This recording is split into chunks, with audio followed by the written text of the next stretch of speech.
வணக்கம். இன்றைய செய்திகளை விரிவாக பார்ப்பதற்கு முன்பாக முதலில் இந்த நேரத்திற்கான தலைப்புச் செய்திகள்.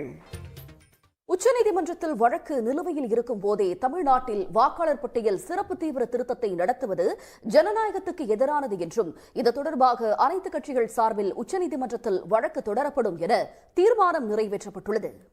செய்திகளில் தொடர்வது சிறிய இடைவேளை.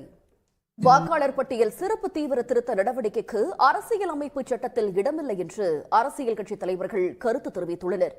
எஸ்ஐஆர் நடவடிக்கை வாக்குரிமையை பறிப்பது மட்டுமல்ல, குடியுரிமை சட்டத்தை நடைமுறைப்படுத்துவதுதான் நோக்கம் என்று அவர்கள் கூறியுள்ளனர். சென்னை ஓபன் மகளிர் சர்வதேச டென்னிஸ் போட்டியில் வெற்றி பெற்றவர்களுக்கு முதலமைச்சர் மு க ஸ்டாலின் இனி முக்கிய நிகழ்வுகளை விறுவிறு செய்திகளாக காண்போம். செய்திகளில் தொடர்வது சிறிய இடைவேளை. தொடர்ந்து விறுவிறு செய்திகளை காண்போம். செய்திகளில் தொடர்வது சிறிய இடைவேளை. நெல்லையில் கல்குவாரிகளால் ஏற்படும் பாதிப்புகள் தொடர்பாக அறப்போர் இயக்கம் சார்பில் நடத்தப்பட்ட கருத்து கேட்பு கூட்டத்தில் நாற்காலிகள் வீசப்பட்டு தள்ளுமுள்ளு ஏற்பட்டதால் பரபரப்பு ஏற்பட்டது.